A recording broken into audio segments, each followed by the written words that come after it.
Hey everyone, welcome back to the deep dive. We know you guys are all about getting fluent in English, and that means finding the fastest, most efficient way to get there. You don't want to waste time sifting through a million different tips and tricks, so that's where we come in. Exactly. We're cutting through the noise and going straight to what really matters. Building an English learning routine that actually works, and more importantly, sticking with it. We've done a deep dive into all the research and best practices out there to bring you the absolute core of what makes a difference. And a huge part of that, something we see come up again and again, is this idea of consistency. We've all been there, super excited to learn English, hitting the books hard, and then, well, life happens, right? It definitely does. Motivation can fade, other things get in the way, and suddenly those English goals are on the back burner. Building a solid routine is all about combating that tendency, making it more automatic so that you keep moving forward even when things get busy. I think we've all had those periods of super intense study followed by, a complete drop-off. And it's so frustrating because you feel like you're taking one step forward and then two steps back. That's exactly what we want to help you avoid. Our mission today is to give you the tools and insights you need to create a routine that's truly personalized to your needs and learning style. And not just any routine, but one that's actually sustainable, something you can stick with over time. It's about making real progress in all areas, listening, speaking, reading, and writing without getting overwhelmed or bogged down. We want to give you the clarity and direction you need to move forward confidently. And to get there, we've explored a whole range of facets related to creating and maintaining an effective English learning routine. We've looked at why it's so important, how to make it your own, how to keep it interesting, practical strategies for overcoming those inevitable challenges that come up. We've also looked into the importance of tracking your progress so you can see how far you've come, how to adjust your routine as your skills get better, the really important connection between your overall well-being and your ability to learn, and of course, all the incredible tech tools out there that can supercharge your progress. So much good stuff to cover. Tons. Let's start with the absolute basics. Why is having a routine such a game changer for anyone learning English? Well, everything we've seen points to consistency as the foundation, the bedrock of language learning. Think about it like this. Would you expect to get in shape by going to the gym once a month and just completely exhausting yourself? Probably not. No, not at all. It's all about those regular workouts, even if they're shorter. Exactly. And it's the same with language. You need that consistent exposure and practice to really make it stick. It's about building those neural pathways, making the connections stronger over time. And a routine is what helps you do that. Makes total sense. So when people fall into those boom and bust cycles of learning, what's the real cost? Aside from the frustration, I mean. The big one is stagnation. You might make some initial progress, but without that regular reinforcement, things can start to fade pretty quickly. It's like trying to learn to play an instrument if you only practice once a month. You're never going to get very far. I totally get that. So it's not just about putting in hours. It's about spreading those hours out consistently and making sure we're engaging with the language in all sorts of different ways, right? 100%. A good routine has to be balanced. It should incorporate listening, speaking, reading, and writing, all the core skills to make sure you're developing comprehensively. I actually saw some examples of how you could even break down the time spent on each skill, like 20 minutes of listening, 10 minutes of speaking practice, 15 minutes of reading, and then another 10 minutes of writing, something like that. Yeah, that's a great illustration. The exact proportions might vary depending on your individual needs and goals, but the key is to make sure you're hitting all those different areas consistently. The thing that really stuck with me was this idea of setting aside a specific time each day for your English practice. It's not just about planning, it's about building a real habit. Right. When you have that dedicated time slot, first thing in the morning, during your lunch break, whenever it works for you, it becomes more automatic. Yeah. You don't have to debate with yourself about whether you're going to study today or not. It's just part of your routine. It's like brushing your teeth. You just do it. Exactly. Yeah. And, the research suggests that even short bursts of consistent practice, even if it's just 15 minutes a day, can be incredibly effective over time. It's those small, regular deposits that add up to huge gains in the long run. So, okay, we get why consistency is so important, but everyone learns differently. We all have our own strengths and weaknesses. How do we go about tailoring a routine so that it's really effective for us as individuals? That's where the personalization comes in. It all starts with honest self-assessment. Take a good look at your English skills. Where are you already strong and where do you tend to struggle? Maybe you're great at reading and writing, but you get nervous speaking. Or perhaps listening is your biggest challenge. Makes sense. So let's say someone realizes that speaking is their weakest area, that they freeze up whenever they have to speak. What specific things should they focus on in their routine? Well, the advice here is to make speaking practice a priority, to really carve out dedicated time for it. Look for opportunities to have conversations with other English speakers, whether it's through language exchange partners, online groups, or even just practicing with yourself out loud. The more you speak, the more comfortable and fluent you'll become. And I imagine that applies to pronunciation, too. The more you speak, the better you'll get at forming the sounds and getting the intonation right. Exactly. Speaking practice helps you refine your pronunciation, expand your vocabulary, and just generally feel more confident using the language. Okay, so what about listening? I think a lot of people, myself included, struggle with understanding spoken English, especially when you throw in different accents and speeds. Yeah, listening can be tough. The key here is to make it a regular part of your routine, to actively immerse yourself in English audio. Podcasts, TV shows, movies, whatever you enjoy. And when you're listening, try to pay attention not just to the words, but also to the rhythm, the intonation, the way native speakers naturally use the language. So don't be afraid to turn on the subtitles at first, but try to wean yourself off them as you get better. Right. Start with a material that's relatively easy for you to understand, and then gradually work your way up to more challenging content. And remember, active listening is crucial. Don't just passively let the sounds wash over you. Try to engage with what you're hearing. I've definitely noticed that I pick up more when I'm really paying attention, maybe even taking notes or repeating phrases to myself. Exactly. Those active strategies really help to make the information stick. Okay, what about reading and writing? I feel that those are areas that some people might naturally gravitate toward, but others might shy away from. It's all about finding what works for you. The main thing is to make sure you're carving out some time each day to engage with English text. It could be books, articles, news, whatever you find interesting. And a really effective technique is to try summarizing what you've read, either in writing or by speaking it aloud. This helps you to internalize the information and practice both your writing and speaking skills at the same time. It's like creating your own little mini lessons from the things you read. Exactly. And if you want to focus specifically on writing, keeping a daily journal in English is a great way to build fluency and get comfortable expressing yourself in writing. Just jot down your thoughts, observations, whatever comes to mind. No pressure to be perfect, just right. The other thing that seems super important, and maybe this ties back to the motivation piece, is being able to see that you're making progress. How can we build that feedback loop into our routine? One of the most effective ways is to set clear, achievable goals. Instead of just having a vague idea of wanting to be fluent, break it down into smaller milestones. Maybe you aim to learn 10 new words each week, write a short essay once a month, or have a 5-minute conversation in English without getting stuck. Achieving these smaller goals gives you a sense of accomplishment and keeps you motivated. It's like those video games where you level up, it keeps you moving forward. Exactly. Each small victory gives you a little boost and helps you stay on track toward those bigger goals. Okay, so we've covered the what and the why of establishing a routine, and we've talked about how to tailor it to your own needs. But how do we keep things interesting? How do we avoid getting bored or feeling like English practice is a chore? That's a great question, and it's where the fun factor comes in.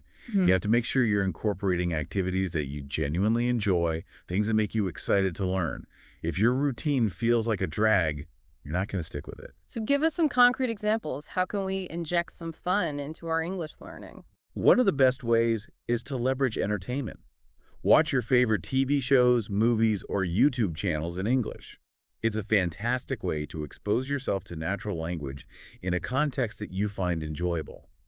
And you can even try mimicking the actor's intonation or repeating phrases that you like, which is great speaking practice. I've definitely picked up on some slang and idiomatic expressions just from watching TV shows. It's like osmosis. Totally. It's a great way to absorb the language naturally. And podcasts are another fantastic resource, especially if you're on the go. You can listen while you're commuting, working out, doing chores, whatever you're doing. Find podcasts that cover topics you're interested in, and you'll be learning without even realizing it. And there are so many different language learning apps now, too, which can be a lot of fun. I know Duolingo is super popular, and there's Babbel, Memrise, and a bunch of others. Right, and a lot of those apps use gamification to make learning more engaging. They have points, badges, leaderboards, all sorts of things to keep you motivated, and they can be really effective for building vocabulary and grammar skills. And don't forget the social aspect of language learning. Talking to other people in English is so important for building confidence and fluency. Absolutely. Look for opportunities to connect with other English speakers, whether it's through language exchange apps like Tandem or Hello Talk, online communities, or local meetups. The more you practice speaking in real-life situations, the more natural it will become. So it seems like establishing a routine is just the first step. What happens when we inevitably hit those bumps in the road, those challenges that come up? How do we deal with those? Well, the first thing to remember is that facing challenges is totally normal. Everyone who learns a language goes through it. You might hit a plateau where you feel like you're not making progress. You might lose motivation, or you might get frustrated by making mistakes. It happens to all of us. I think the fear of making mistakes is a huge one. It can hold people back from speaking up, from practicing, from really engaging with the language. Absolutely. But here's the thing. Making mistakes is not a bad thing. It's actually a crucial part of the learning process. It's how we identify the areas we need to work on and how we get better. Don't be afraid to make mistakes. Embrace them as opportunities to learn. It's like that saying you have to break a few eggs to make an omelet. Exactly. And when you hit those plateaus where you feel like you're stuck, it's a sign that you might need to shake things up a bit. Try a new learning activity. Challenge yourself with more difficult material, or even take a short break to let everything sink in. Sometimes a little change of pace is all you need to get back on track. And how do we keep ourselves motivated over the long haul, especially when progress might feel slow? It goes back to those clear, achievable goals we talked about. Having those milestones to work towards keeps you focused and gives you a sense of accomplishment. And remember to celebrate those small victories along the way. Reward yourself for hitting those milestones, no matter how small they might seem. I think it's also important to remind ourselves why we're learning English in the first place. What are those bigger goals that we're working toward? Absolutely. Keep that bigger picture in mind. And try to find ways to immerse yourself in English outside of your structured study time. Change the language settings on your phone. Listen to English music. Read English news articles. Follow English-speaking social media accounts. The more you surround yourself with the language, the more natural it will become. And I think a big part of staying motivated is being kind to yourself. Language learning is a journey. It takes time, and it's okay to have ups and downs. Couldn't agree more. Be patient with yourself, celebrate your progress, and don't get too discouraged by the setbacks. Just keep moving forward, one step at a time. It's easy to feel like we're not making progress if we don't have a way to actually track it. What are some practical ways we can measure our improvement? Setting those measurable goals is a great first step. Decide how many new words you want to learn each week, how much time you'll dedicate to speaking practice, or any other metric that's meaningful to you. And then keep track of your progress. You can use a simple notebook, a spreadsheet, or one of the many language learning apps that have built-in tracking features. It's like having a visual reminder of how far you've come. Exactly. And another really effective method is to record yourself speaking English periodically. Maybe do a short monologue about your day, practice a conversation, or read aloud from a book. Then listen back to those recordings and identify areas where you can improve. It's like having your own personal language coach. That's a great way to put it. And as you listen back to those recordings over time, you'll be able to hear the progress you've made. It can be really motivating to hear how much clearer your pronunciation has become or how much smoother your sentences flow. I love that idea. And I think it's also important to take some time each month to reflect on your progress. Look back at what you've learned, what challenges you faced, and how far you've come. Absolutely. Regular review and reflection are essential for staying on track and making sure your learning is effective. And remember, celebrate those milestones, no matter how big or small. Finishing a book, having a longer conversation in English, understanding a podcast without subtitles. These are all things to be proud of. As our English skills improve, it makes sense that our learning needs would change too. How should our routine adapt as we get better at the language? Your routine should definitely evolve alongside your skills. When you're first starting out, you might focus more on the foundations, basic grammar, vocabulary, pronunciation. But as you progress, you can start to challenge yourself with more complex material and focus on refining your skills. So maybe start reading more advanced books, listening to podcasts with faster speech, or watching movies without subtitles. Exactly. And you might also want to shift your focus to activities that promote fluency, like having spontaneous conversations or giving presentations in English. It's about pushing yourself just outside your comfort zone. It's like working out. You need to keep increasing the weight or intensity to keep seeing results. Exactly. And as you reach higher levels of proficiency, you can start to specialize your learning. Maybe you want to focus on business English, academic English, or English for a specific profession. The possibilities are endless. This whole process of learning a new language can be pretty demanding. It can take a toll on our energy and motivation. How do we prioritize our overall well-being so that we don't burn out and can keep learning effectively in the long run? Well-being is absolutely crucial. You can't learn effectively if you're stressed, exhausted, or overwhelmed. Make sure you're incorporating breaks into your study sessions, getting enough sleep, eating healthy foods, and exercising regularly. All of these things contribute to your overall well-being and your ability to learn. It's like a car you can't keep driving without filling up the tank or getting regular maintenance. That's a great analogy. And remember, language learning should be enjoyable. If you're finding it stressful or overwhelming, take a step back and reevaluate your routine. Maybe you need to shorten your study sessions, try a different learning method, or take a break altogether. It's a marathon, not a sprint. Exactly. And remember, there's no one right way to learn English. Find what works for you, experiment, have fun, and be patient with yourself. You'll get there. We live in an amazing time for language learning, with so much technology available to support our efforts. What are some of the most effective ways we can use these digital tools to enhance our routine? Oh, the possibilities are endless. There are language learning apps that can help you with everything from vocabulary and grammar to pronunciation and conversation practice. Voice recognition software can give you feedback on your speaking, and online dictionaries and translation tools can help you decipher unfamiliar words and phrases. And don't forget about all the amazing content available online. YouTube videos, podcasts, and news articles, movies, TV shows. It's like having an endless library of English at your fingertips. Exactly. And then there are online communities and language exchange platforms where you can connect with other English speakers from all over the world. Technology can really make learning more engaging, personalized, and accessible. It's like having a whole team of language tutors and learning partners in your pocket. That's a great way to think about it. So as we wrap up this deep dive, what are the key takeaways for our listeners? What are the most important things to remember when building and maintaining a successful English learning routine? Consistency is key. Make English a regular part of your life, even if it's just for a few minutes each day. Variety is important too. Don't be afraid to experiment with different learning methods and activities to find what works best for you. And remember to adapt your routine as your skills improve. Keep challenging yourself and pushing your boundaries. Absolutely. And don't forget to take care of yourself.